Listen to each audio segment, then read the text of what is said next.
dinámicos. ¿Qué hemos aprobado en estos meses sobre todo? La más importante, la reforma al Poder Judicial. La reforma al Poder Judicial es una reforma al Estado mexicano. Esta reforma establece la reducción de la Suprema Corte de Justicia, que hoy tendrá 9 ministros en un periodo de 12 años. La elección directa y secreta de jueces, magistrados y ministros por la ciudadanía en elecciones federales, juezas, ministras y magistradas. La creación del Tribunal de Disciplina Judicial para supervisar el personal del Poder Judicial y su quehacer cotidiano. Esta reforma está enclavada en el artículo 17, 20, 76, 89, 94 y 123. ¿Qué quiere decir esta reforma?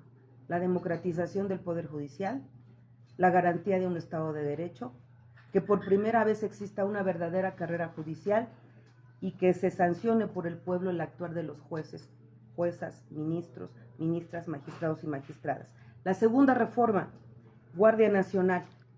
Esta adscribe a la Secretaría de la Defensa Nacional a esta importante policía. La definición de la Guardia Nacional es una fuerza de seguridad pública profesional permanente, pero con fuero militar. Facultades al Congreso se le otorgan en esta ley para que legislemos en los próximos días sobre la participación del Ejército, la Armada y Fuerza Aérea en tareas de seguridad pública y la inclusión en disposiciones constitucionales junto con el Ejército y la Fuerza Aérea. La tercera, y no por eso menos importante, los derechos de los pueblos indígenas y afrodescendientes. En el año de 1994 surge el Ejército Zapatista de Liberación Nacional en México y por primera vez, casi en 500 años, se voltea a ver a los más pobres entre los pobres, quienes han resistido casi 500 años sin presupuesto en sus territorios, en el abandono de salud, de educación. Recuerdo alguna vez cuando fui a Oaxaca, en el 2013, para la primera asamblea fundacional de Morena, cuando llegamos con los pueblos para recibir a nuestro candidato en ese tiempo a la dirigencia, que era el licenciado Andrés Manuel López Obrador. De hecho ya era nuestro dirigente, perdón. Estábamos buscando la asamblea constitutiva de Morena en Oaxaca. Cuando les hablábamos a la gente del petróleo, de que era necesario defenderlo, nos decían, vamos a defender el petróleo, que nunca nos ha dado ningún beneficio, porque aquí nosotros no tenemos estufas de gas, no tenemos luz, no tenemos autos, no tenemos drenaje, dormimos en petates, en cabañitas, y entonces te dabas cuenta que cómo podíamos pedirle a los indígenas que lucharan por el petróleo si nunca habían recibido un beneficio de este. Entonces el abandono en el que estaban los pueblos indígenas era muy grande. ¿Qué se logró cuando se pacificó el sur y el ejército zapatista entrega las armas? Los acuerdos de San Andrés Larrainza. ¿Y qué eran estos acuerdos? Que se les reconociera a los pueblos indígenas su cultura, sus lenguas, sus tradiciones, su medio ambiente, su territorio, el derecho a sus usos y costumbres, su manera de hacer gobierno, democracia, vida colectiva. Por primera vez en la historia, después de la conquista, hoy con esta ley que hemos aprobado, que es el artículo 2 de la Constitución, se reconoce a los pueblos originarios de México como sujetos de derecho público, no de interés público, como sujetos de derecho público con personalidad jurídica y patrimonio propio.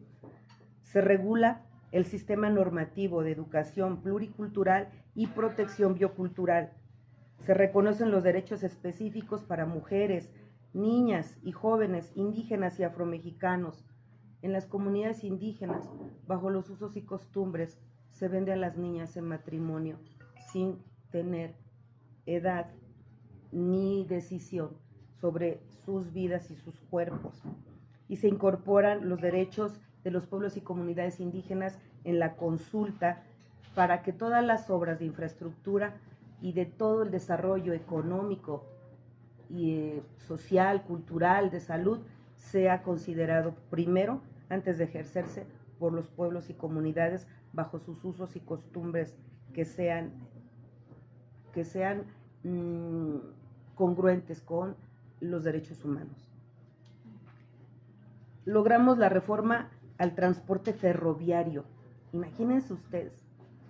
Reconocimos que el transporte ferroviario volverá en este país a ser garantizado para uso de pasajeros y carga, como un área estratégica para el desarrollo nacional, y se facultó al Ejecutivo Federal para otorgar concesiones a particulares y empresas públicas.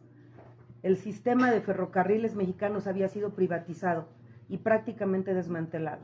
Hoy le hemos concedido al gobierno federal facultades para que pueda volver a recuperar la rectoría del Estado de esta importante industria que puede generar en México mucho desarrollo en el transporte, pero también lo considera como un área de desarrollo y de estrategia nacional. Veremos nuevamente los ferrocarriles de pasajeros correr a lo largo y ancho del país, pero no se podía hacer si no modificábamos la Constitución, ya que en el periodo de Ernesto Zedillo prácticamente se había privatizado y se le habían quitado estas facultades al gobierno federal. Aprobamos áreas y empresas estratégicas, la sustitución de empresa productiva del Estado por empresa pública del Estado a Pemex y Comisión Federal de Electricidad. Se declara litio como recurso estratégico sin concesiones a privados, porque nosotros en el sexenio anterior declaramos al litio de un recurso estratégico mineral de prioridad y de patrimonio de la nación. Por lo tanto, el litio, considerado en estos momentos uno de los escasos recursos energéticos finitos que pocos países lo tienen para el detonante de la tecnología aeroespacial, de computación, de baterías, de teléfonos celulares, sea única y exclusivamente pública. Esta área de recurso estratégico no otorgará concesiones a privados. La priorización del sistema eléctrico nacional para garantizar la autosuficiencia y seguridad energética. Quiero comentar con ustedes algo muy importante en esto que acabamos de aprobar. Cuando hablamos de concederle a la CFE esta facultad, quiere decir que el 56% de la energía va a ser producida por la CFE y el otro porcentaje será también concesionado a privados, pero siempre será México y nuestra empresa estatal la que estará produciendo la mayoría. Sexta reforma, la inimpugnabilidad de reformas constitucionales. La prohibición de amparos, controversias constitucionales o acciones de inconstitucionalidad contra reformas a la Constitución, ya que el Poder Judicial intentó por todas estas maneras detener la reforma al Poder Judicial, que ya entró en vigor y que el próximo año nos llevará a elegir a los y a las representantes de este poder. Séptimo, y no por eso no reconocer la grandeza de estas reformas, que es una propuesta directa de la Presidenta de México, la igualdad sustantiva y la perspectiva de género. Si bien es cierto, la Constitución dice que los hombres y las mujeres somos iguales, en el ejercicio de nuestros derechos no había sido así. ¿Qué significa la igualdad sustantiva y la perspectiva de género? La erradicación de la brecha salarial por género, que las mujeres ganemos el mismo salario a igualdad de trabajo que un hombre, el fortalecimiento de las mujeres a vivir una vida libre de violencia, y esto lo hemos garantizado con las leyes reglamentarias que acabamos de aprobar hace unos días, para que las mujeres que se encuentran en riesgo puedan ser juzgadas desde una perspectiva de género y que el Ministerio Público autorice medidas precautorias desde el momento en el que siente en riesgo su vida y la de sus hijos. Esto lo acabamos de aprobar, son específicas, estas son leyes reglamentarias, ya no se las voy a narrar todas, pero lo voy a publicar todo esto hoy en mis redes sociales para que de manera puntual lo puedan seguir. Seguimos impulsando la construcción de derechos. Desde 1917 en México no se creaban derechos sociales. En el gobierno anterior construimos 3 derechos: el derecho a la pensión a adultos mayores, el derecho a la pensión a discapacitados y el derecho a la beca universal para nivel medio superior en escuelas públicas. Hoy hemos ampliado esos derechos sociales. La pensión para discapacitados pasó del día del nacimiento a los 29 años a su día de nacimiento hasta los 65 años. La pensión universal para adultos mayores a partir de los 65, los apoyos directos a campesinos y productores agrícolas, el fertilizante y los precios de garantía. Reforma número 9, vivienda para trabajadores. Derecho a vivienda digna y créditos accesibles a través del Infonavit, bajo esquemas de arrendamiento social para trabajadores. La última reforma reglamentaria para estas reformas constitucionales las aprobamos el pasado viernes, en el que ya se establecen las maneras y los cómo se podrá tener acceso a esta vivienda. Y reforma número 10, la protección y cuidado animal.